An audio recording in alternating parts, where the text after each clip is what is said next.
अस्सलामु अलैकुम वरहमतुल्लाह। अल्हम्दुलिल्लाहि रब्बिल आलमीन वस्सलातु वस्सलामु अला रसूलिहिल अमीन रब्बिश रह ली सदरी वयस्सिर ली अमरी वहलुल उक़दतम मिन लिसानी यफ़क़हू क़ौली। मुस्लिम इनहेरिटेंस का बैच नंबर 19 है और लेक्चर नंबर 2 है, जो कि फ्राइडे में होना था, लेकिन मुझे कुछ ज़रूरत पेश थी, इसलिए आपको रिक्वेस्ट किया गया। आप लोगों का शुक्रिया कि आपने आज क्लास को ज्वाइन कर लिया। इंशाल्लाह जो लेक्चर नंबर 3 होगा वो आपकी रिक्वेस्ट पर 9 बजे से ही शुरू होगा और 10 बजे फिनिश हो जाएगा।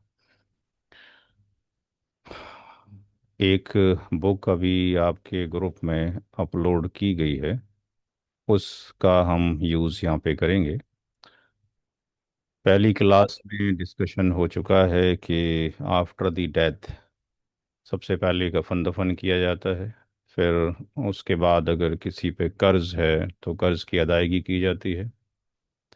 तीसरा पार्ट ये था कि विल का अमाउंट निकाला जाता है, और चौथा डिस्ट्रीब्यूशन ऑफ इनहेरिटेंस, वो वीडियो नंबर 1 के अंदर मेंशन कर दिया गया है।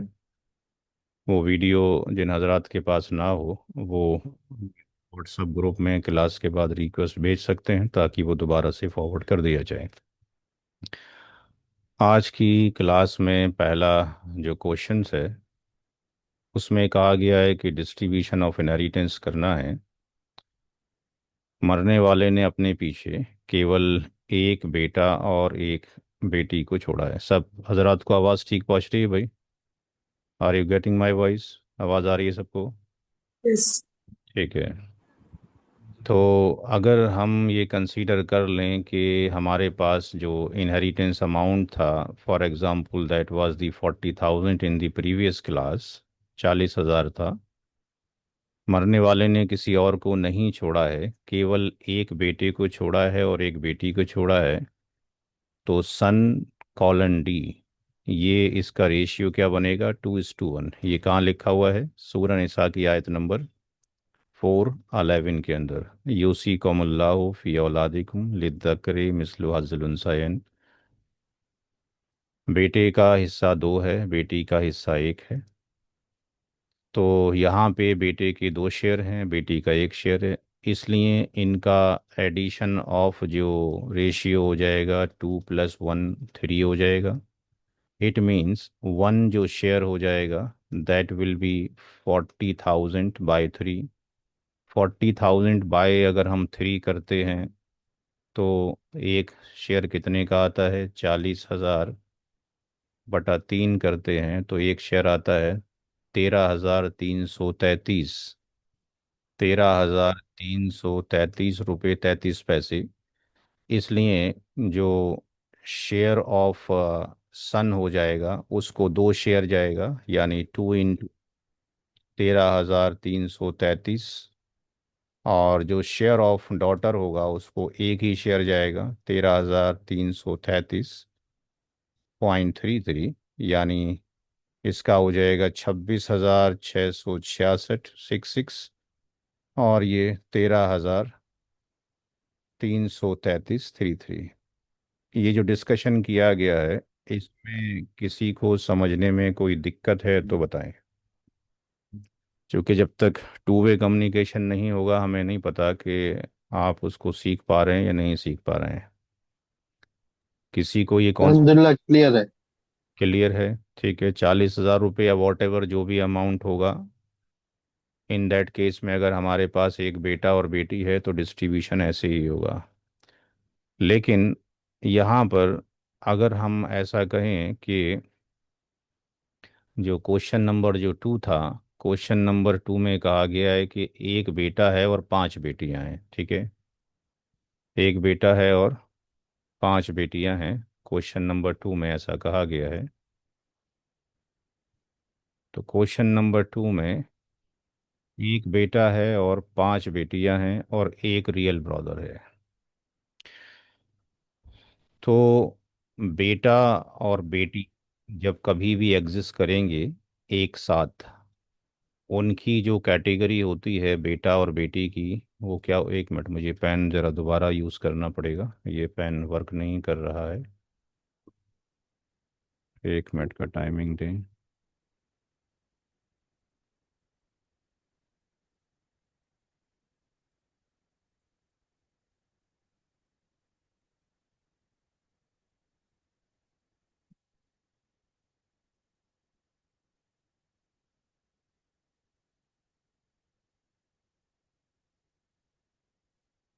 ठीक।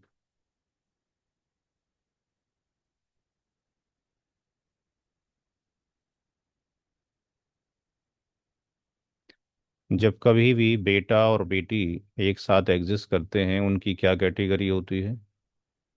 जो किताब आपको ग्रुप में फॉरवर्ड की गई है वो बुक यहाँ पर भी अवेलेबल है, और यहाँ पर ये किताब है, इसमें जाके हम देखेंगे और इसी को हम बार बार क्या करेंगे, फॉलो करेंगे। इस बुक के अंदर बेटा और बेटी जब एक साथ एग्जिस्ट करते हैं तो रेसिड्यूअरी की कैटेगरी में आते हैं। हमें याद करने की ज़रूरत नहीं है, धीरे धीरे इंशाल्लाह खुद याद हो जाएगा जैसे जैसे क्वेश्चंस आएंगे। बेटा और बेटी जब कभी एक साथ एग्जिस्ट करेंगे, या पोता और पोती करेंगे, या real brother real sister, paternal brother paternal sister करेंगे, तो वो कहलाते हैं एबीजी की कैटेगरी में। शॉर्टकट में एबीजी याद रखेंगे। तो जब कभी भी ये को एग्जिस्ट करेंगे, इनका रेशियो बनता है 2:1। तो यहाँ पर हमारा जो क्वेश्चन है, हमारे क्वेश्चन में एक बेटा है और एक 5 बेटियां हैं। इनकी कैटेगरी आती है ए बी जी, असबा बी गैरी। ये टर्मोलॉजी भी हम याद रखें ताकि जब उर्दू की किताबें पढ़ें तो समझने में आसानी हो। एक रियल ब्रदर है। तो जब अकेला रियल ब्रदर हो, यानी केवल मेल ही मौजूद हों, तो यहाँ पे अगर हम देखते हैं कि जो एबीजी कैटेगरी है उसमें मेल एंड फीमेल दोनों हैं, लेकिन जो एबीएन कैटेगरी है जो यहाँ पे डिस्प्ले हो रही है, ये एबीएन कैटेगरी है, असबा भी नफसी ही। और ये एबीजी कैटेगरी है शॉर्टकट में, इसमें मेल भी है और फीमेल भी है। यहाँ पे केवल मेल ही हजरात मौजूद हैं। तो इस मेल हजरात में 4 कैटेगरी हैं। कैटेगरी 1 के अंदर, C1 के अंदर बेटा पोता पड़पोता आता है। C2 कैटेगरी में father, grandfather, great grandfather. C3 category में रियल ब्रदर आता है, पैटर्नल ब्रदर आता है, फिर रियल ब्रदर की औलाद हैं, पैटर्नल ब्रदर की औलाद हैं। इसी तरीके से रियल अंकल है, पैटर्नल अंकल है, रियल अंकल की औलाद और पैटर्नल अंकल की औलाद। तो हमारे सवाल में 2 कैटेगरी एग्जिस्ट करते हैं। ये कुछ दिन के लिए थोड़ा सा टफ होगा, इंशाल्लाह याद हो जाएगा। फिर इसकी कैटेगरी होती है ए, और एवीएन की कैटेगरी में ये तीसरी कैटेगरी में आता है, क्योंकि पहली कैटेगरी के अंदर बेटा पोता पड़पोता, दूसरी कैटेगरी में बाप दादा परदादा, और तीसरी कैटेगरी में रियल ब्रदर आता है। अब यहाँ पर रूल ये है डिस्ट्रीब्यूशन ऑफ इनहेरिटेंस का, जो क्लोजेस्ट हैं उनको पहले शेयर जाता है जब वो रेसिड्यूअरी होते हैं। ये भी रेसिड्यूअरी हैं, ये भी रेसिड्यूअरी है, और ये भी रेसिड्यूअरी है। तो इनमें से क्लोज कौन है? बेटा क्लोज है मरने वाले के, या रियल ब्रदर क्लोज है? जी, मरने वाले शख्स के कौन ज़्यादा क्लोज है, बेटा या सगा भाई? बेटा। बेटा बेटा। बेटा। बेटा। तो थंब रूल याद रखें कि अगर किसी शख्स की डेथ होती है, उसका बेटा, पोता, पड़पोता मौजूद हो, तो सगे भाई बहनों को हिस्सा नहीं जाएगा। अगर किसी का बेटा, पोता, पड़पोता मौजूद हो, तो रियल ब्रदर रियल सिस्टर का कोई हिस्सा नहीं होता। तो यहाँ पे हम लिखेंगे कि इसका कोई शेयर नहीं है। किस वजह से नहीं है? ड्यू टू सन, सन होने की वजह से। अगर केवल डॉटर होती तो क्या होता, वो डिस्कशन बाद में करेंगे।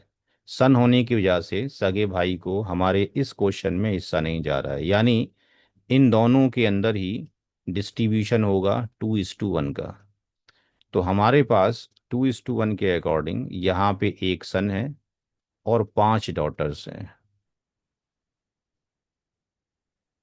तो ये 2:1:1 इस तरीके से लिखेंगे, ना कि हम सारी 5 लड़कियों को, बेटियों को एक हिस्सा देंगे, सबको एक एक मिलेगा। तो इनका एडिशन ऑफ रेशियो हो जाएगा D+D+D+D+D, यानी 2+1+1+1+1, 1 2 3 4 5, और 2 कितने हो गए, 7 उससे हो गए। यानी हमारे इस सवाल में, भाई पीछे माइक्रोफोन को ऑफ रखेंगे, कोई सवाल है तो you will ask to me, otherwise mute रहेगा, रिकॉर्डिंग में डिस्टरबेंस हो जाएगी नहीं तो। हमारे इस क्वेश्चन में मरने वाले ने अगर एक बेटा, 5 बेटियां और एक सगा भाई छोड़ा है, तो सगे भाई का कोई भी हिस्सा नहीं है। पूरी प्रॉपर्टी उसके एक बेटों, 5 बेटियों में तकसीम होगी। पूरी प्रॉपर्टी के 7 हिस्से किए जाएंगे। और अगर वही हम इनहेरिटेंस अमाउंट जो हमने लिया था 40,000 है, तो 40,000 के 7 हिस्से किए जाएंगे। और इन दैट केस 40,000 के जब आप 7 हिस्से करेंगे, तो 40,000/7 करेंगे तो एक हिस्सा जो आएगा 5,714 रुपये 28 पैसे। 5,714 रुपये 28 पैसे का 1 शेयर आ रहा है। इसमें से बेटे को 2 शेयर चले जाएंगे, यानी जो सन का हिस्सा हो जाएगा वो 2 × 5,714। 5,714.2 ये बेटे का हो जाएगा, और ईच जो डॉटर हो जाएगी उसको केवल 5,714.28 ही जाएगा। बात समझ में आ गई? किसी को कोई डाउट? 40,000 को अभी हमने डिवाइड किया किससे, 7 से। 5,714 रुपये 28 पैसे एक हो जाएगा अगर मरने वाले ने 40,000 रुपये छोड़े हैं। उसका एक बेटा था, 5 बेटियां थीं, एक भाई था। भाई का कोई हिस्सा नहीं है। अगर बेटा मौजूद है तो सारी प्रॉपर्टी एक बेटा और 5 बेटियों में तकसीम होगी। हर बेटे का, यानी बेटा एक ही है, उसके 2 हिस्से होंगे, हर बेटी का एक हिस्सा होगा। टोटल हिस्से जो बनेंगे 7 बनेंगे। 7 से इसको डिवाइड कर दिया 40,000 को। एक हिस्सा 7,000, 5,714 रुपये 28 पैसे का आया। वो डबल चला जाएगा और हर बेटी को एक हिस्सा जाएगा। Any question on this slide? Clear है सबको? Related to this slide only. कोई डाउट किसी को समझने में? पहली और दूसरे क्वेश्चन से मुतालिक कोई सवाल बोलेंगे तो भाई समझ में आएगा, अदरवाइज नहीं आएगा। केवल सुनना नहीं, बोलना भी है। जी क्लियर है अल्हम्दुलिल्लाह क्लियर है। ठीक। क्वेश्चन नंबर 3 अब डिफरेंट है। ठीक। किसी के बेटा बेटी हैं, ऐसे ही होना है। किसी के अब कितने भी बेटे हों, कितनी भी बेटी हों, तरीका यही है जो आपको सिखाया गया। ये एक पैटर्न था। अब सेकंड पैटर्न्स पे आते हैं। वहाँ तक तो छोटा सा पार्ट था। अब यहाँ पर जब हम सॉल्यूशन करेंगे इसका, तो इसमें ये एक थोड़ा सा लेंदी प्रोसीजर है। इन दैट केस में हम 5 स्टेप फॉलो करेंगे जो हमने पहली क्लास में किया था। यहाँ प्रॉपर तरीके से लिखेंगे, और इमेज चाहेंगे जब आप हमें लिख के भेजेंगे तो इसी तरीके से लिखा हो। List of inheritors and their shares, वारिसीन और उनके हिस्से।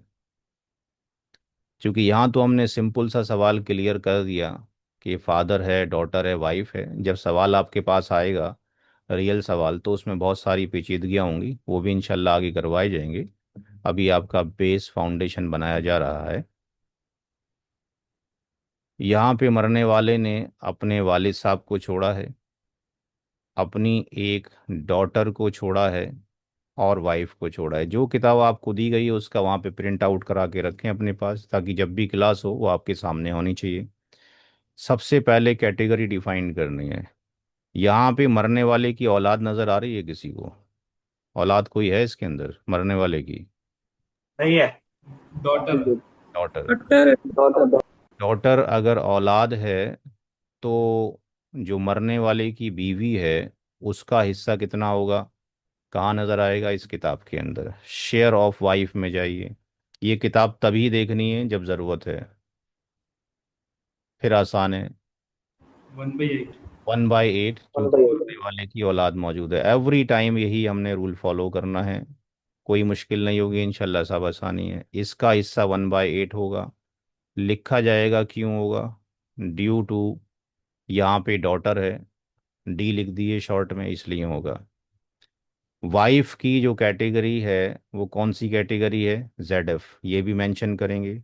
जबिल फ्रूज यानी प्राइमरी ईयर्स कोर्ट की लैंग्वेज में, और इस्लामिक शरीयत की उसमें टर्मोलॉजी में जबिल फ्रूज। तो इसको हम लिखेंगे जेड एफ, ताकि हम उससे भी वाकिफ रहें जो कि टर्मोलॉजी स्कॉलर्स ने सिखाई है। Z F. बेटी एक है, अगर किसी की एक ही बेटी हो तो कितना हिस्सा होगा? तो शेयर ऑफ डॉटर में चले जाइए। ये किताब मैंने अभी लिखा था, पोस्ट किया था कि ये की है, बिना इसके काम नहीं हो सकता है। 1/2। तो वन बाई यहाँ टू पे वन बाई अगर हम जाते हैं तो यहाँ पे डॉटर, ये ग्रांड डॉटर है, पीछे कहीं डॉटर का भी होगा। 1/2 है। अगर कोई बेटा ना हो, केवल एक ही बेटी हो, तो उसका हिस्सा आधा है, और वो प्राइमरी ईयर्स है।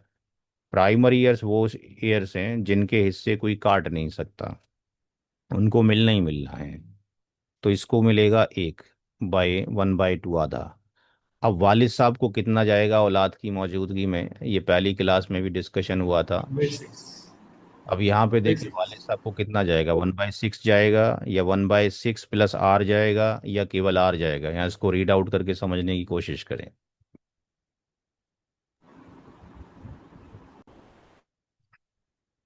One by 1/6 six plus R. Plus R. क्योंकि डॉटर है, या ग्रांड डॉटर या पोती हो, तो 1/6 प्लस आर। तो बाप को दो हिस्से जाएंगे। एक हिस्सा जाएगा, यानी ये वालिद साहब जेड एफ भी है, और ये असबा बी नफसी ही भी है। वालिद साहब की दो कैटेगरी होती हैं जब बेटी होती है तो, और बेटा बेटा है तो केवल जेड एफ होता है। ये धीरे धीरे इंशाल्लाह सब याद हो जाएगा। हम तकरीबन 120 क्वेश्चंस करेंगे 3 महीने के अंदर। तो यहाँ पे हम लिखेंगे ऐसा क्यों हो रहा है, ड्यू टू डॉटर हो रहा है, और ड्यू टू सन होता तो 1/6 ही मिलता केवल। ये पहला जो स्टेप है that is most important. Step number 2 ये कहता है, सही बुखारी की हदीस है, सबसे पहले उनके हिस्से दे दें जिनके हिस्से क्या हैं, फिक्स्ड हैं। तो यहाँ पे लिखेंगे total share of Z F. Total share of Z F सबसे पहले प्राइमरी ईयर्स वालों को जाता है। तो प्राइमरी ईयर्स में जो हजरात मौजूद हैं उसमें फादर हैं, उसमें डॉटर है और वाइफ है। फादर का हिस्सा कितना है? 1/6 है। डॉटर कितना है? 1/2 है। वाइफ का कितना है? 1/8 है। एलसीएम कितना होगा? सारा गेम इसका है, 24। मैथमेटिक्स का है, 24। अब 1/6 की जगह पे कितना आएगा? 6 4। काटेंगे, 4 आएगा। यहाँ पे कितना आएगा 1/2 की जगह? 12। 12। और यहाँ कितना आएगा? 3। तेरी टोटल कितना हो गया?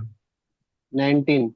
19/24। तो ये कौन ले गया 19/24? जो कि प्राइमरी ईयर्स थे। यहाँ तक किसी को कोई डाउट? नोट्स आप बनाएंगे अपनी वीडियो से, ठीक है? यहाँ पे कोई डाउट किसी को, यहाँ तक कोई प्रॉब्लम समझने में? Now come to the step number 3। Step number 3 में चलेंगे।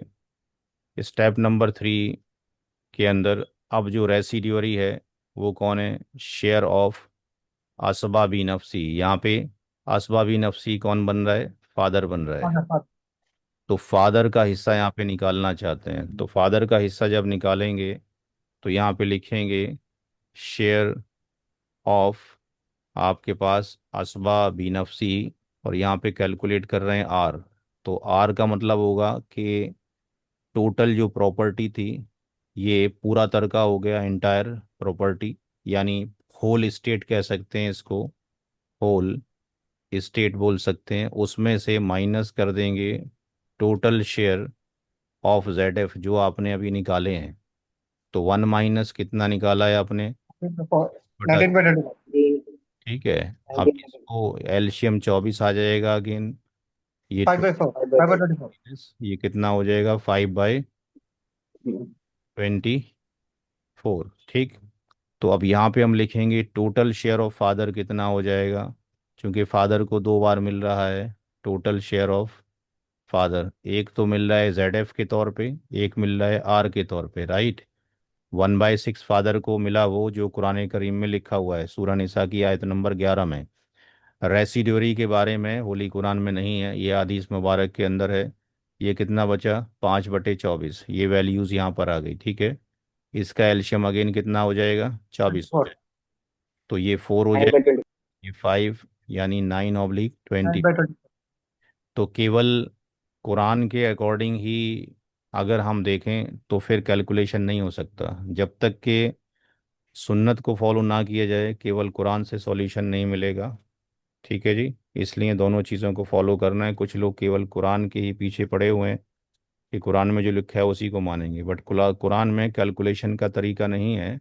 कुरान में फिक्स हिस्से हैं, फिक्स शेयरर्स हैं, किसको क्या मिलेगा, लेकिन रेसिडुअरी वाला आपको कैलकुलेशन करना पड़ेगा। और मैंने डिस्कशन किया था कि पहला जो मसला था वो जंग ओहद में साद बिन रबी रदी अल्लाह ताला अन्हु शहीद हो जाते हैं। तो उनकी वाइफ अल्लाह के रसूल सल्लल्लाहु अलैहि वसल्लम के पास आती Allah. है कि मेरी दो बेटियां हैं, मैं उनकी बेवा हूँ, वो जंग में शहीद हो गए, इनका सारा पैसा इनके चाचा ले गए, आप खामोश रहे। जब सूरह निसा की आयत करीमा आ गई तो आपने कहा कि 1/8 उसकी बेवा को दे दो, 2/3 दो बेटियों को दे दो, और आप चचा हो, आप रेसिडुअरी हो, बाकी जो बचे वो तुम्हारा है। तो इसमें फिर ये फ्रैक्शनल मैथमेटिक्स ही अप्लाई हो रहा है। स्टेप नंबर 3 तक किसी को कोई दिक्कत? इस No. नंबर 4 में चलेंगे, सारे लोगों के हिस्से लिखेंगे। Step number 4। स्टेप नंबर 4 में total shares of all inheritors, total shares of all inheritors. इसको दिल की गहराई से पढ़ें और सीखें, क्योंकि ये ऐसा इल्म है।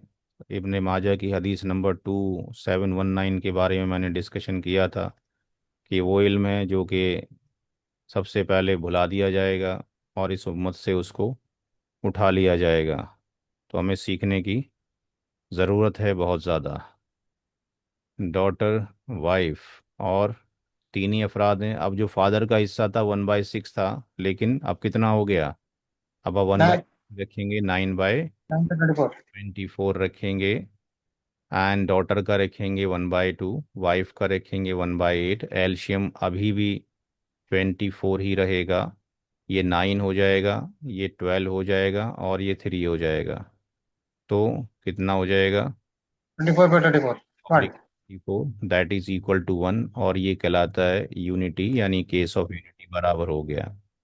अच्छा, अब मसला ये है कि जब कभी भी, अब ज़रूरी नहीं है एवरी टाइम आप कैलकुलेशन पैसों में करोगे, वो तरीका आपको बता दिया गया है, तो बार बार वहाँ जाने की ज़रूरत नहीं है। अगर आपने किसी भी इदारे से जो कि फतवा देते हैं, मुफ्ती हजरात, किसी भी शरिया काउंसिल को ये लिखा कि साहब मरने वाले ने अपने वालिद को छोड़ा है, बेटी को छोड़ा है, वाइफ को छोड़ा है, तो ये जो एक्सप्लेनेशन है ये वो लिख के आपको नहीं देंगे, क्योंकि आम जर्नल लोग ये समझते नहीं क्या है क्या नहीं है। और वो शॉर्टकट मेथड हैं जो वो अप्लाई करेंगे।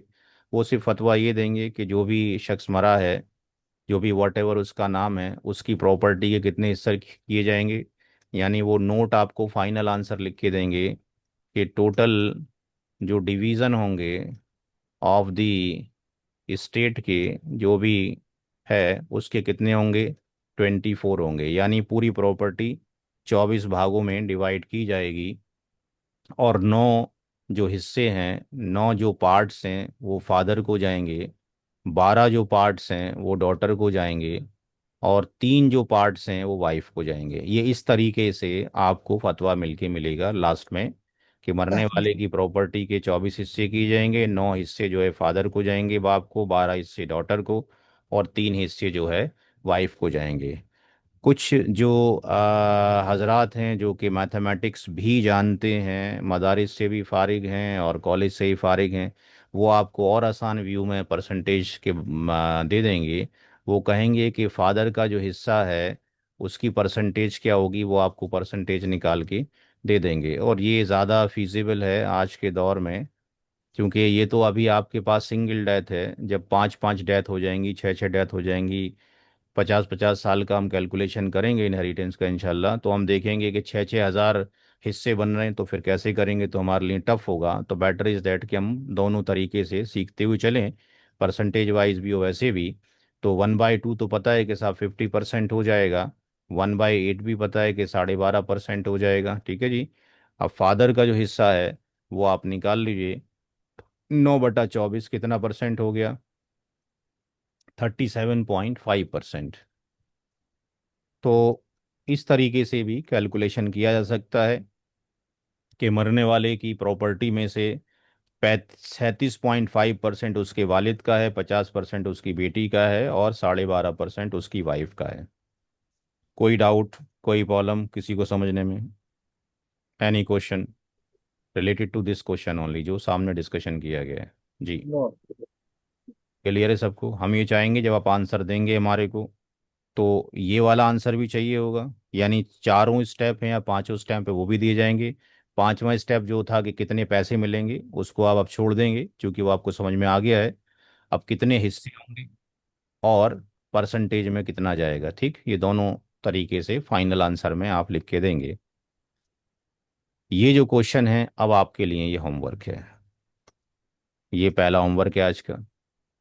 बेटा बेटी को कैसे तकसीम होगा, कौन प्राइमरी है से कौन सेकेंडरी है, आपकी ये किताब रहनुमाई करेगी यहाँ पे, ठीक है जी।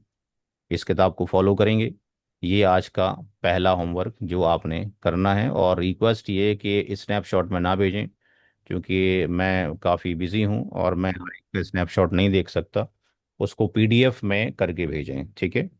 जितने भी क्वेश्चन हैं 4-5 सबकी एक पीडीएफ बनाएंगे और एक पीडीएफ में करके भेजेंगे। क्वेश्चन नंबर 4 आपके लिए होमवर्क हो गया। क्वेश्चन नंबर 5 की तरफ चलते हैं। क्वेश्चन नंबर 5 भी आप खुद करेंगे, ये भी उसी पैटर्न के ऊपर है। वहाँ एक बेटा था, यहाँ दो बेटे हैं। यहाँ पे अगर औलाद है तो शौहर का हिस्सा कितना दिखाई दे रहा है, हाउ मच, शौहर का हिस्सा कितना होगा? 1/4. 1/4। तो 1/4 शौहर को देने के बाद कितना अमाउंट बचेगा परसेंटेज में?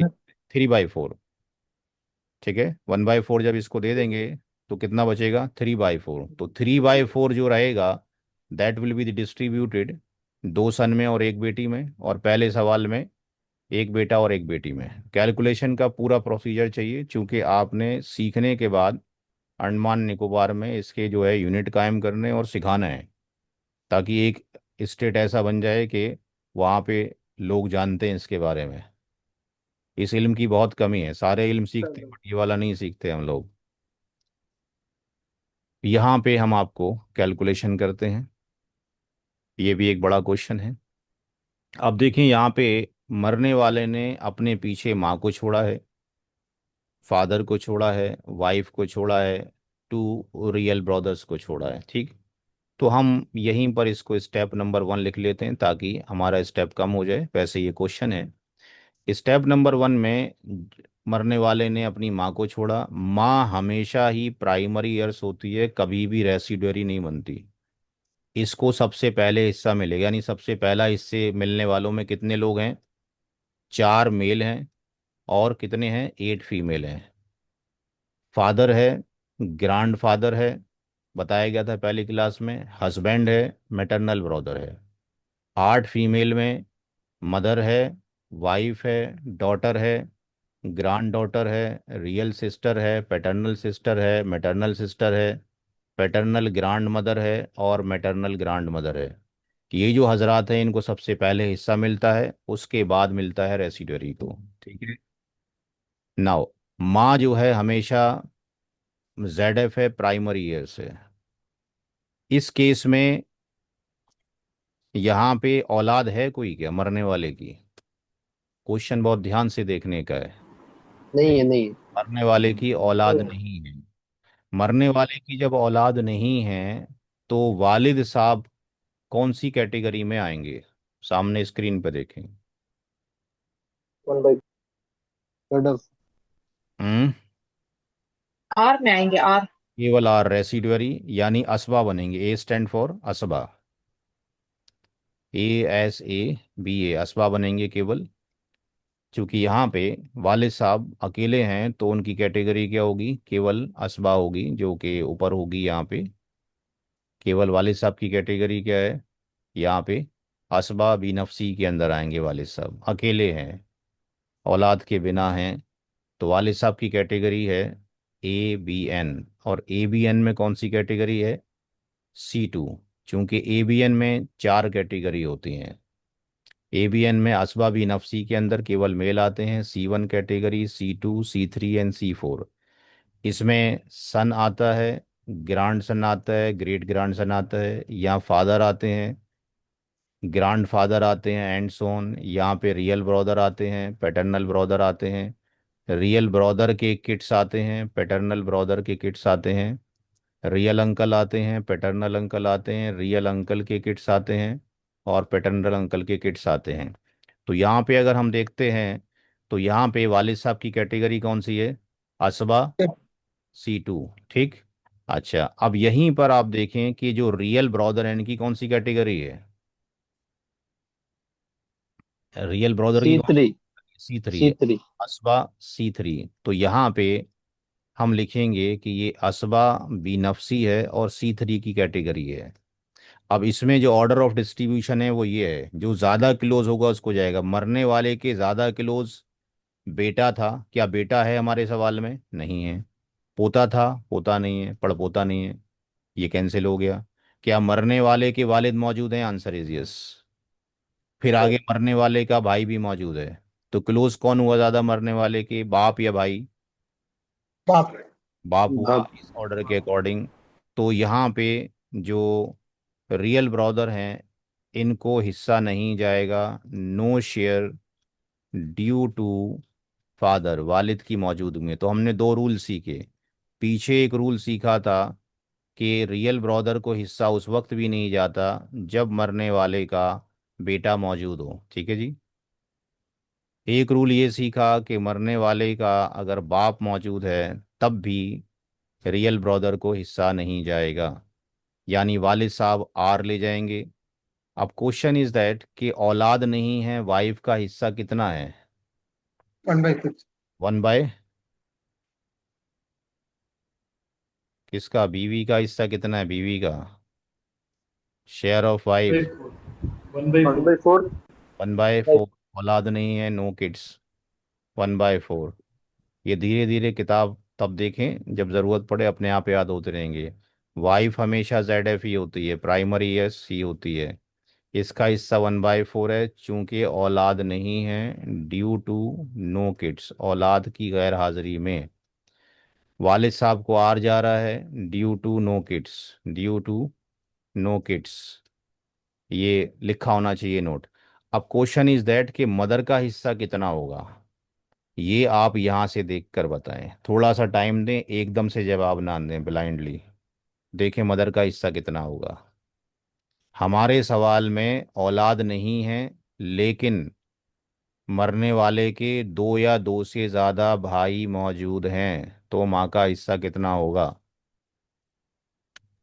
सूरह निसा की आयत number one 11। By six one one by by six one by one by six six अगर ऐसा होता कि एक ही भाई होता तो माँ का हिस्सा कितना होता? 1/3। 1/3।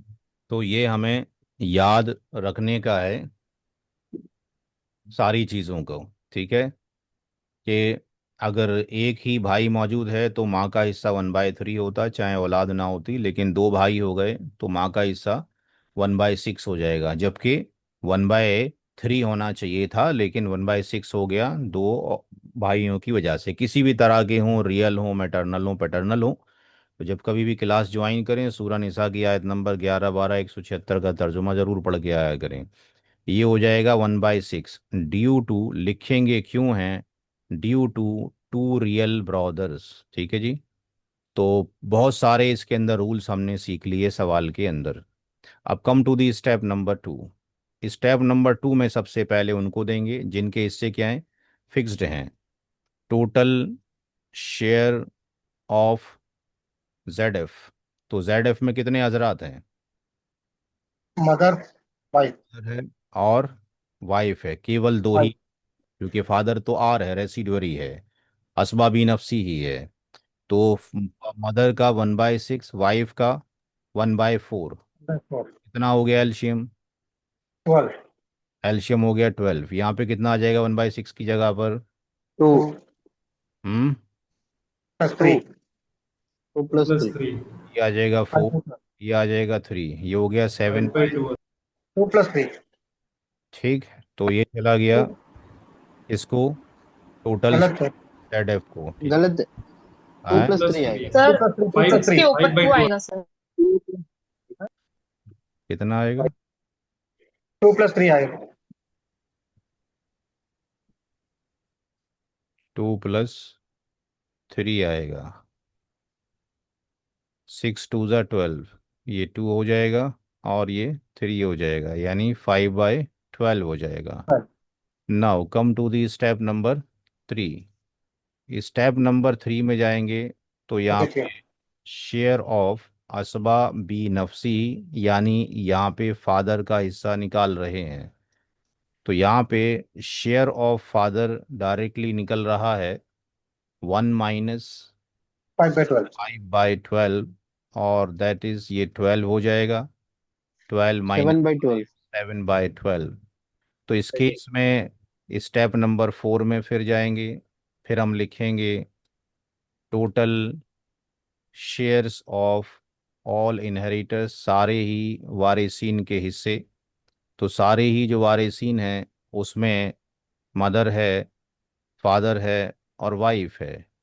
मदर है, फादर है और वाइफ है। मदर का 1/6, फादर का जाएगा 7/12 और वाइफ का 1/4, और ये हो जाएगा 12। ये 2 हो गया, ये 7 हो गया और ये 3 हो गया। ये 12/12 हो गया, इक्वल टू 1 आ गया।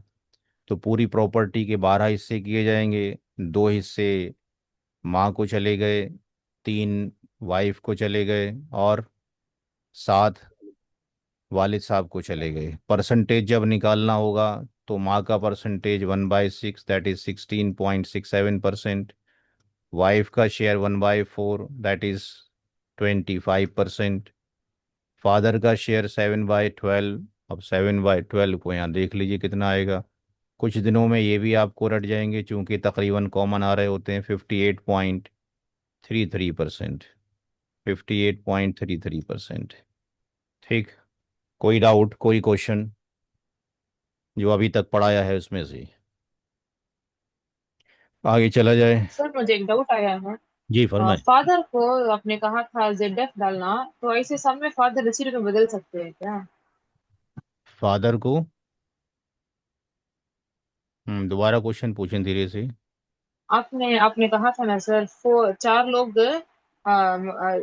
मेल में आएंगे और 6 लोग फीमेल, 8 लोग फीमेल में आएंगे करके जी कहा था ना ठीक सर। ठीक ठीक है।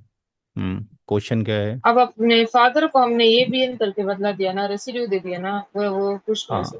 फादर रेसिड्यूरी होगा, चूंकि यहाँ पे बुक्स में मौजूद है अब फादर। फादर जैसे और कोई ऐसा बदल सकता है क्या रूल नहीं, में? नहीं, जो रूल्स हैं वो याद रखना है। फादर रेसिड्यूरी कब हो रहा है? जब कोई औलाद नहीं है तो रेसिड्यूरी बनता है। औलाद है ऐसे तो दूसरे लोग भी फादर। बदलेंगे क्या फादर जैसे?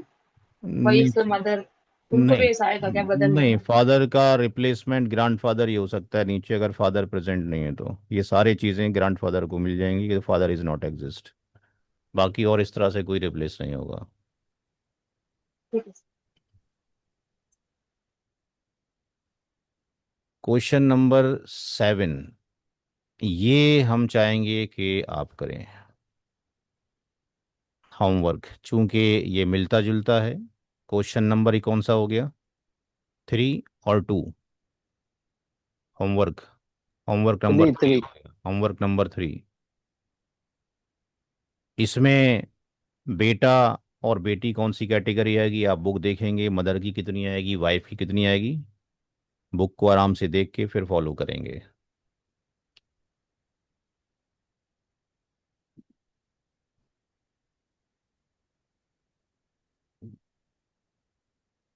क्वेश्चन नंबर 8 में वाइफ जो है किस कैटेगरी में आएगी? वाइफ की क्या कैटेगरी होती है? ZF। केवल ZF। जेड एफ होती है, एक ही कैटेगरी है। जब दो बेटियां हों, बेटा कोई ना हो, या एक बेटी हो, या दो बेटी हो, या तीन बेटी हो, या एन नंबर ऑफ बेटीज हो, वो जेड एफ में ही आएंगी।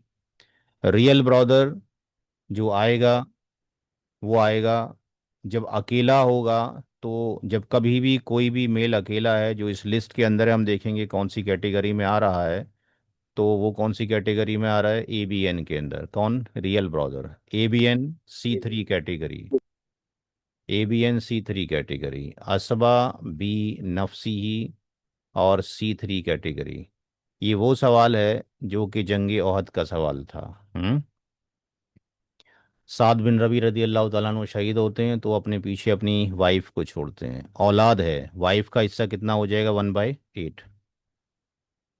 दो बेटियां हैं, 2/3।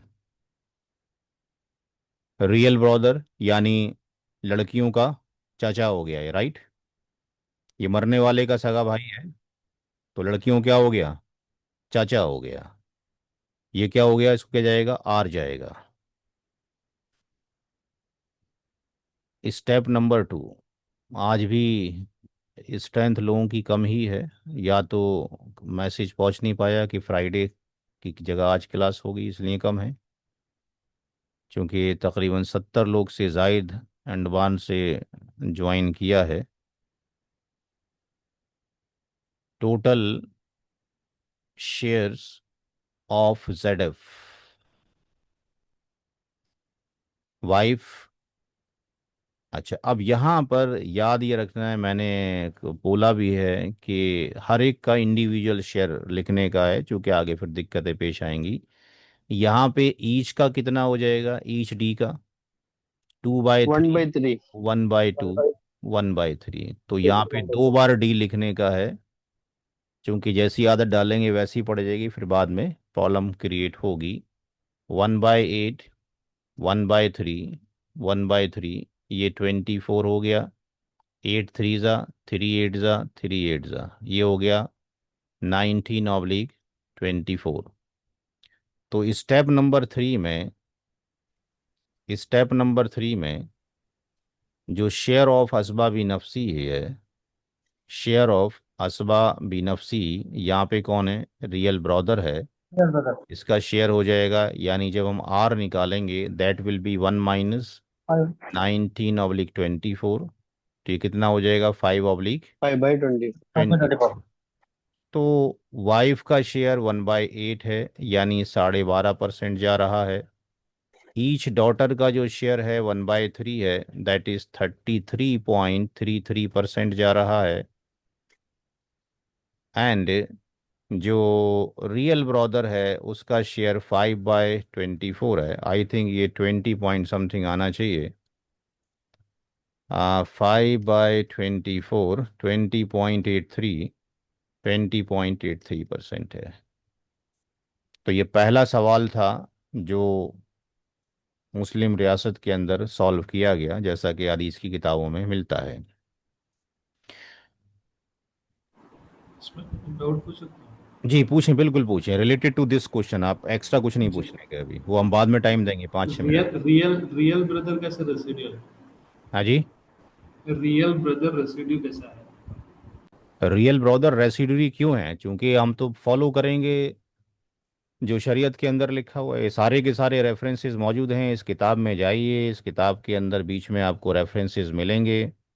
यहाँ पे आप रेफरेंसेस जाके देखिए कि जो यहाँ पर जो कौन कौन सी कैटेगरी में आता है। यहाँ पे इंटरनेशनल रेफरेंसेस दे रखे हैं, या इस्लाम 360 आप वहाँ पे डाउनलोड कर लीजिए कि उसके अंदर कहाँ कहाँ पे रेसिडरी आ रहे होते हैं। Real brother, real sister in हदीस मुबारक के अंदर मौजूद है, वहाँ से यू कैन फाइंड आउट। ठीक है सर मेरा एक डाउट है। जी। हमने ना यूनिटी नहीं डाला ना, तीनों को ऐड करके डालते हैं ना, वो किसको? करना है या नहीं करना है इस सम में? हाँ, 4 में कर सकते हैं डायरेक्टली भी। वो इस समटाइम्स इसलिए हम ना करें, जैसे फॉर एग्जांपल यहाँ पे अगर हम जब कैलकुलेशन करेंगे और हमें ये पता लग जाएगा कि यहाँ पे एलसीएम चेंज नहीं होना है, तो फोर्थ स्टेप में जाने की ज़रूरत नहीं है, अगर आप you want to calculate into the percentage. यहाँ पे भी एलसीएम 24 है और यहाँ पे भी 24 है, ये चेंज नहीं होगा। लेकिन समटाइम्स हम देखेंगे क्वेश्चंस आएंगे तो एलसीएम चेंज हो जाएगा। जैसे पहला क्वेश्चन जो हमने किया था फर्स्ट लेक्चर में, स्टेप नंबर 2 के अंदर एलसीएम कुछ दूसरा आ रहा था, और स्टेप नंबर 4 में एलसीएम क्या हो गया था, चेंज हो गया था, राइट। या आप लोगों ने जो क्वेश्चंस करके भेजा है होमवर्क में, उसमें स्टेप नंबर 4 में एलसीएम बदला है, स्टेप नंबर 2 में एलसीएम चेंज है, राइट। तो अगर सेम नज़र हाँ आ हाँ तो फिर हमें दोबारा से करने की ज़रूरत नहीं है, हम परसेंटेज पे यहीं पे निकाल सकते हैं। तो हम परसेंटेज बेस याद रखेंगे तो आसान ही रहेगा, दोनों तरीके से फॉलो कर लें। ठीक है। स्टेप नंबर 9, इस ये सॉरी क्या नाम है, क्वेश्चन नंबर 9। क्वेश्चन नंबर 9 आप लोग खुद ट्राई करें, ये आपका होमवर्क नंबर 4 हो गया। ये काफ़ी लेंदी क्वेश्चन है, क्योंकि 4 सन हैं, 5 डॉटर्स हैं, बहुत कुछ सीखने को मिलेगा इसके अंदर, और इसका एल्शियम का वैल्यू भी बड़ा आएगा। सर ये पहले देखना वही होमवर्क से जैसा आएगा ना सर? हम्म। फर्स्ट डे होमवर्क जैसा आएगा ना सर ये? हाँ, जैसे फर्स्ट डे वाला था वैसे ही कुछ इसके अंदर होगा। क्वेश्चन नंबर 10 बहुत छोटा सा क्वेश्चन है। स्टेप नंबर फर्स्ट में list of the inheritors and their shares में फादर की कैटेगरी हम क्या लिखें यहाँ पे? फादर को हम जेड एफ लिखें, या फादर को हम जेड एफ प्लस आर लिखें, या फादर को केवल आर ही दें, क्या दें? Residuary R. No kids. केवल आर दो, चूंकि किड्स है ही नहीं, मरने वाले का कोई औलाद नहीं है, तो वालिद साहब असबा होंगे, और वो असबा AC2 होंगे। ये वालिद साहब असबा बी नफसी होंगे और कैटेगरी नंबर 2 में लाई करते हैं। और ये रियल ब्रदर रियल सिस्टर जो हैं, ये ABG हैं, और इनको कोई भी हिस्सा नहीं जाएगा। No share of no share due to father. मरने वाले के अगर वालिद साहब मौजूद हैं तो भाई बहन का कोई हिस्सा नहीं है, no share due to father. मरने वाले का बेटा पोता पड़पोता हो तब भी भाई बहन का कोई हिस्सा नहीं है। यानी वालिद साहब को जाना है रेसिडुअरी, यानी आर जाना है। माँ हमेशा ZF होती है, माँ का हिस्सा कितना होगा, मदर का हिस्सा? 1/3. 1/3 होगा या 1/6 होगा, देखें। 1/6. 1/6 और 1/3, 1/6 और 1/3। जी। उधर है ना क्वेश्चन भी 1/6. 1/6, चूंकि मरने वाले की औलाद तो नहीं है, लेकिन 2 या 2 से ज़्यादा भाई बहन किसी भी तरह के मौजूद हों, तो 1/6 है due to real brother and real sister, चूंकि ये मिलकर 2 हो गए। तो स्टेप नंबर 2 में जो शेयर ऑफ ZF. ZF हो गया, तो वहाँ पे केवल एक ही है, मदर। वहाँ पे केवल मदर है, यानी 1/6। और स्टेप नंबर 3 में शेयर 5/6. जो असबा बी नफसी ही होगा, यानी फादर होगा। वो जो आर निकलेगा दैट विल बी दी 1 - 1/6, यानी 6 - 5, 6 - 1, दैट इज 5/6। तो स्टेप नंबर 4 निकालना चाहते हैं, निकाल सकते हैं। स्टेप 4 में टोटल शेयर्स में मदर का और फादर का, मदर को 1/6 गया, फादर को 5/6 गया, 6 एल्शियम हो गया। 1 + 5, 6/6 बराबर 1 की यूनिटी की हो गया। परसेंटेज अगर देखते हैं तो माँ को 1/6 यानी 16.67% हो गया, और जो वालिद साहब हैं उनका 5/6 हो गया, और 5/6 हो गया दैट इज़ 5/6, ये 83.33% हो गया। आज की क्लास यहीं पर ही एंड करेंगे, 4 क्वेश्चंस आपको दे दिए गए हैं। अब कुछ सवाल हैं तो वो आप पूछ सकते हैं। क्लास ओवर हो गई है, कोई सवाल पूछना चाहते हैं तो पूछ सकते हैं। कोई भी क्वेश्चन किसी भी तरह का, इसको हम यहाँ पे रिकॉर्डिंग को